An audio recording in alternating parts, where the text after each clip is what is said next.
Selamat datang di podcast Aku Wakilmu. Yes, Mas Gida sebagai wakilmu berarti termasuk aku juga mewakili Mas Gida. Wakilmu juga. Mas Gida apa kabar? Baik. Salaman sehat. dulu dong bos.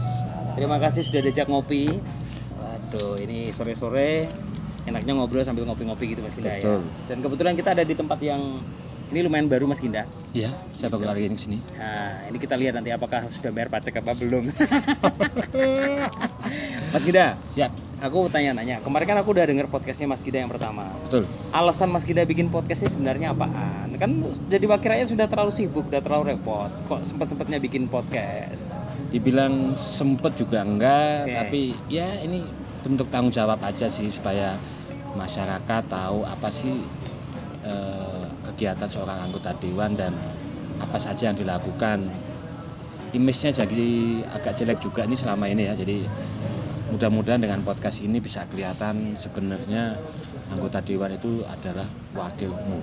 Ya, menarik sih. Kenapa? Karena kalau Mas Ginda bilang di podcast yang pertama, sekarang orang membaca itu kan sudah mulai males ya. Betul.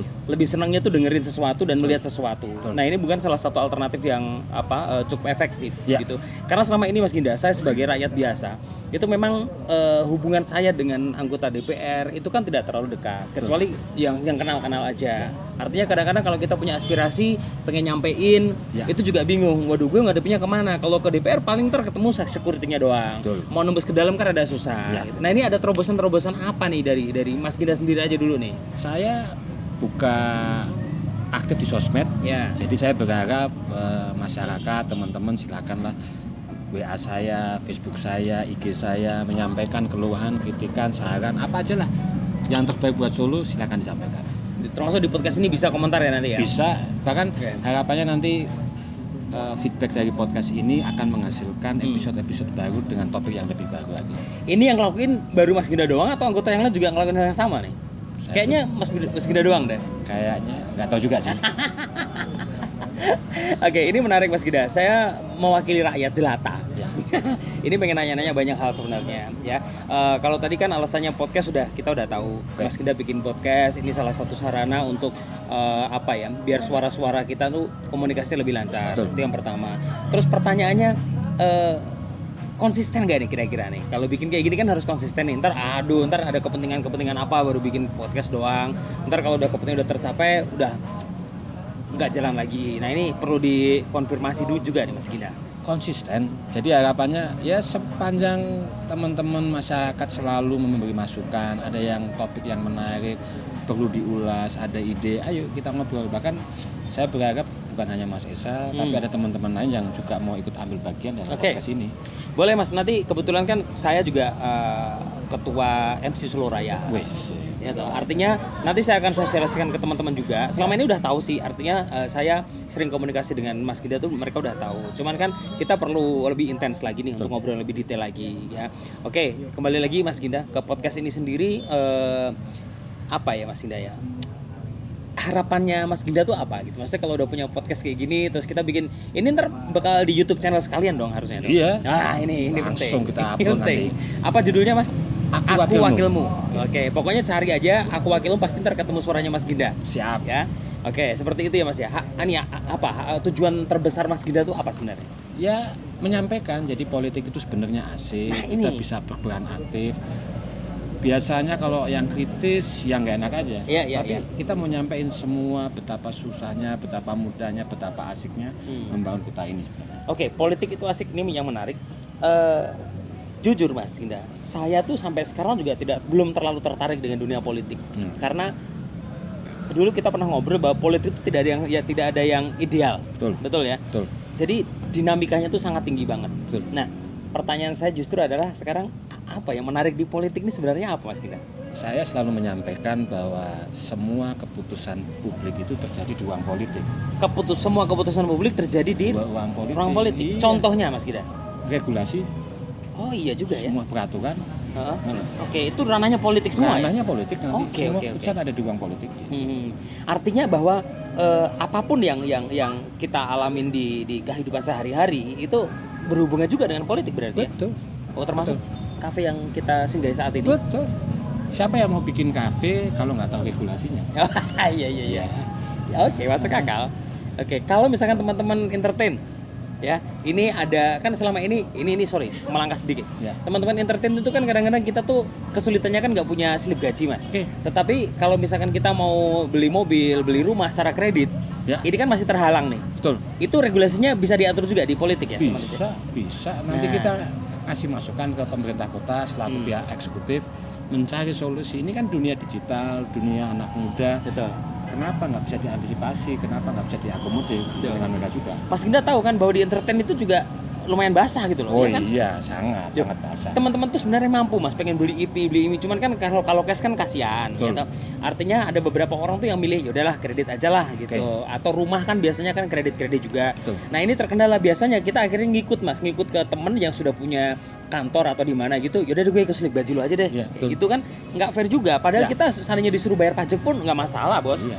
Toh kita juga kadang-kadang beberapa kali acara itu pasti fee kita udah kepotong pajak. Betul. Nah, Makanya pahami dulu regulasinya, baru kita tahu. Jangan tipe-tipenya jangan yang penting cari uang dulu. Kalau saya selalu mengatakan pelajari juga regulasinya. Jangan sampai nanti wah udah bingung, izin nggak punya, Oke. bayar pajak bingung. Sekarang kita pelajari pelan-pelan dan mengasihkan. ya, gini Mas Ginda. Bagaimana kami gini, saya runtut dari awal ya. Ya. Saya atau semua warga itu kan ikut yang namanya pemilu kemarin. Betul. Milih wakil rakyatnya. Betul. Begitu sudah milih nih, ya kan begitu sudah milih kan kadang-kadang kita pengen ide apa gitu kan belum tentu terakomodir, Mas. Betul. Itu kita yang bingung nih, komunikasinya kemana gitu. Maksudnya aku harus ngomong, aku ada ide gini nih, aku pengen seperti ini nih, ngomong kemananya itu yang kita kadang-kadang nggak ngerti. Kan kita nggak mungkin asal percaya saja nih. Oke, Mas Gida kan nggak selalu memenuhi keinginan kita seandainya kita punya unek-unek apa. Nah, ini alurnya yang bener tuh kayak apa sebenarnya? Kalau di zaman dulu terlalu kolonial ya, jadi bikin surat permohonan audiensi. Ya sekarang ya ini aja udah manfaatin aja sosmednya. Sudah bisa diakomodir juga? Bisa. Artinya teman-teman wakil rakyat kita ini ngelihat dari sosial media itu benar-benar ditanggapin tuh. Itu. Saya sudah beberapa kali dipanggil entah sebagai dewan, entah sebagai narasumber oleh kampus hanya melalui DM saja kok. Oh gitu? Iya, Mas Ginda mau nanya bisa nggak jadi narasumber berbicara tentang regulasi ini kawasan tanpa rokok. Oke. Kita atur tanggalnya di MPM-an, ketemu selesai. Oh jadi nggak perlu pakai protokoler yang ribet kayak gitu nggak perlu ya? Gini mah ngapain? Oke, ini menarik. Ini menarik Mas Gida. Boleh ngopi dulu Mas ya? Boleh. Oke, kita ngopi dulu. Pelan-pelan ya? Iya no, ntar kalau dingin nggak enak soalnya. Well, lanjut lagi Mas Gida. Banyak pertanyaan dan unek-unek soalnya. Oke ya. Salah satu saya sempat kalau ke ruang publik yang saat ini jadi isu yang sebenarnya cukup lama, tetapi bakal diangkat lagi adalah adanya perda tentang larangan atau area bebas rokok. Ya, Saya terus terang bukan perokok Mas. Ya. Kayak Mas Gida juga nggak perokok juga. sudah tidak merokok. Sudah tidak merokok. Artinya dulu merokok juga berarti. Pernah merokok. Nah, ini boleh cerita dikit. Ini kenapa ada perda itu dari dulu kok kayaknya masih tarik ulur dulu. Ini gimana? Sejarahnya dulu gimana? Jadi kalau nama perdanya Perda Kawasan Tanpa Rokok Ya. sudah ditetapkan tanggal pertengahan Agustus. Tetapi pelaksanaannya masih tahun depan. Oh, pertengahan Agustus 2019. Iya, udah ditetapkan, tetapi pelaksanaannya masih 1 tahun lagi. Jadi ini masa-masa sosialisasi. Oke. Intinya adalah kita menginginkan kawasan yang tanpa merokok. Apakah melarang orang merokok? Oh, tidak juga. Tidak juga. Tetapi yang kita atur adalah sebenarnya simpelnya begini. Asapmu bukan untuk wajahku. Khususnya tidak merokok. Buat yang tidak merokok. Menarik. Kita banyak mendapatkan masukan dari ibu-ibu misalnya mengajak anaknya makan, Iya, betul. ketemu dengan rombongan yang Iya. merokok tanpa mikir ini ada anak kecil. Ada anak kecil dan di mana harus sebagainya. bebas rokok. Ya, dan akhirnya ya kalau kita belum paham ya kita bikin regulasinya. Oke. Regulasinya apa? Ya regulasinya kawasan tanpa rokok. Nah, inti daripada persoalan perda itu adalah ada 5 lokasi yang sifatnya absolut. 5 lokasi yang sifatnya absolut. Artinya wajib harus Sama sekali tidak, Tidak boleh. boleh buat merokok. Tidak boleh buat merokok, tidak boleh buat menjual, dan tidak boleh buat mengiklankan. Oke. 5 lokasi sifatnya wajib. Itu di setiap kota atau Solo aja nih? Di kota Solo aja, kita bicara perda ya. Solo aja ya. Solo Solo, aja. ya. Oke. Jadi- di mana aja tuh Mas 5 itu? Semua tempat pendidikan, Sekolah berarti. sekolah, kampus. ya toh, kesehatan, rumah sakit, puskesmas, dokter, apotek, tempat ibadah, masjid, gereja, angkutan umum, dan tempat anak-anak. Artinya public area dong berarti ya. Ya, semua itu tadi. Oke. Jadi sama sekali tidak boleh merokok. Jadi kita bicara tempat pendidikan kampus, bisa dipastikan mulai tahun depan Agustus tempat pendidikan tidak boleh merokok sama sekali. Baik di halamannya atau apa? Halaman, kantin, taman tidak boleh. Wow. Wes, agak berat juga memang. Iya. Tapi apakah kita melarang? Oh tidak, silakan merokok keluar dari pagar saja. Masalahnya kita bicara kampus Solo aja ya. Taruhlah UNS nih, Ya, kan betul. cukup luas tuh bos. Betul. Artinya kita bicara kampus UNS itu berarti yang dipagrin UNS itu Betul. nggak boleh ngerokok di dalam. Sama sekali tidak boleh. Kalau dari pihak kampus menyediakan ruang khusus untuk perokok, Tidak boleh. what? Ketentuannya adalah absolut. Ya toh. Oke. Absolut. Kenapa? Ya kita mau membatasi. Ya toh. Kita tidak itu, tapi tenggang rasa lah. Oke. Silakan. Kalau di luar negeri seperti Singapura itu sudah yang biasa. Oke. Orang kantoran turun hanya keluar ke jalan Hanya untuk hanya merokok. untuk merokok. Oh itu belum habit itu udah di luar negeri udah jalan ya? Sudah jalan dan kita berpikir untuk 5 lokasi ini is okay. Oke. Untuk 5 lokasi ini nggak apa-apa, ini absolut. Nah ya ini yang saya bilang politik itu asik. Misalnya nggak asik ini aturannya, ya ayo kita rubah kok. Oh bisa ya? Bisa aja, kenapa enggak? Oke. Regulasi itu kan harus mengikuti zaman.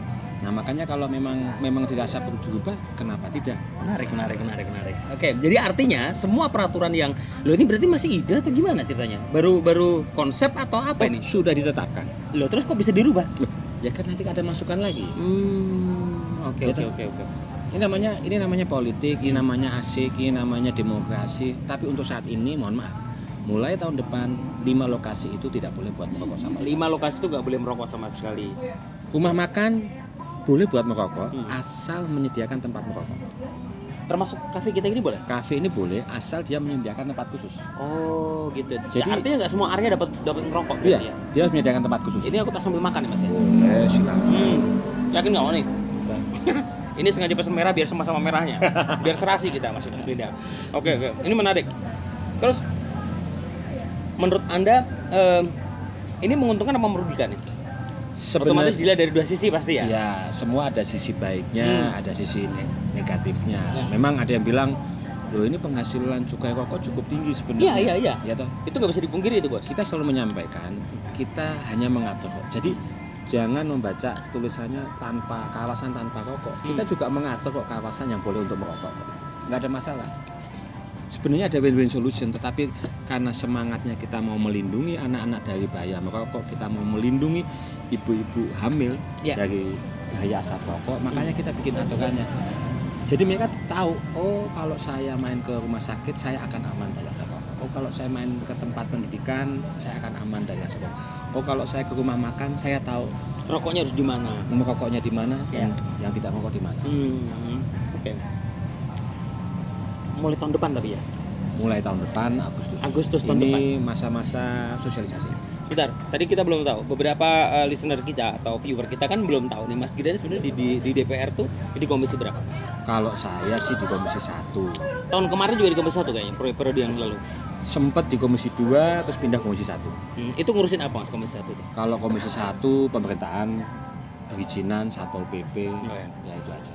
Oh yang berhubungan dengan kayak gitu ya? Iya. Oke. Termasuk perda yang tadi rokok tadi juga ngurusin juga berarti? Enggak, kalau perda kan kita bikin pansus lagi.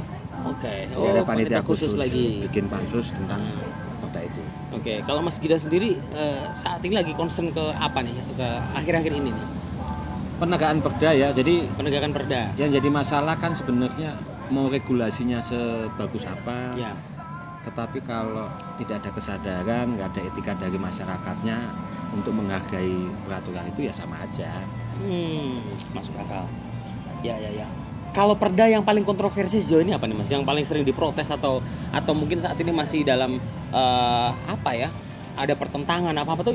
Ya ini apa? salah satu. Yang rokok ini tadi Iya, ya? banyak anak muda yang tanya, ini nggak keren ini peraturannya. Jadi kita sampein, kita nggak bikin peraturan ujuk-ujuk lah, bahasanya simpelnya ujuk-ujuk. Ya. Ini udah diamanatkan oleh sebuah PP, Yes. peraturan pemerintah yang mengatakan setiap kota maupun kabupaten wajib membuat perda tentang kawasan tanpa rokok. Apa saja yang mau masuk di dalam situnya silakan masing-masing kabupaten kota itu buat aturannya. Nah kita sepakat 5 lokasi absolut. Ya. Lokasi umum seperti mall, hotel, tempat-tempat hiburan. Termasuk transportasi umum. Iya, transportasi umum jelas nggak boleh. Nggak boleh, Tapi ya? kalau mall, hotel, restoran itu boleh buat merokok asalkan mereka menyediakan tempat. Khusus ya, ada tempat media khusus ya. Misalnya nih ada rumah makan yang kecil, kayaknya nggak memungkinkan nih untuk Betul. bikin tempat rokok. Ya. Ya udah simpel aja, merokok di luar. Di parkirannya atau Di gimana gitu. parkirannya aja, silakan Oke, atau oke. di pinggir jalan. Catatannya adalah bahwa bukan masalah larangan merokok, boleh merokok, Boleh. cuman tempatnya sudah disediakan khusus. Betul. Ya, artinya merokok yang karena ada sebagian orang yang memang terganggu dengan adanya asap rokok, teman-teman. Ini perlu apa ya, kajian yang sangat khusus juga sih Mas Betul. ya. Tapi kalau saya pribadi sih setuju aja. Walaupun bukan masalah saya tidak perokok atau perokok, bukan masalah itu, cuman memang banyak lah kita tahu bahwa di tempat umum itu kan memang ada orang yang anti asap juga Mas Gida. Kita mengakomodir mereka biar fair lah. Betul. Gitu ya Mas Gida ya. Oke. Ini menarik Mas. Jadi soal asap rokok ini silakan kalau buat yang pengen komen boleh ya Mas ya. Boleh kok. Yes, di Instagramnya Mas Ginda ataupun di nanti boleh saling ke Instagram saya juga dong ya. Boleh dong. Oke, di Esa Hebat ya. Esa Hebat banget. Elsa hebat. Gitu. Oke. Kita ngopi dulu deh kayaknya deh. Obrolan kita ntar daripada mulai berat, mendingan kita ngopi-ngopi dulu Mas. Oke. Ngobrol dulu. Banyak yang pengen saya bahas Mas, khususnya yang berhubungan dengan entertain sebenarnya. Oke. Tapi mungkin lain episode kali ya. Betul. Ini kita cukupin dulu ngopi-ngopi kita karena wow, di sini banyak tempat-tempat keren, orang-orang keren juga. Yang baru lewat aja juga keren, Bos. Kita nanti ajak kenalan, ajak ngobrol-ngobrol sekalian boleh. Boleh. Oke. Ingat channelnya Mas Ginda? Aku wakilmu. Iya, wakil kita semua. Besok tolong kasih bocoran gerakan-gerakan yang lebih ekstrim lagi. Oke, ya. siap. Tunggu di channel berikutnya dan juga podcast berikutnya di Aku Wakilmu.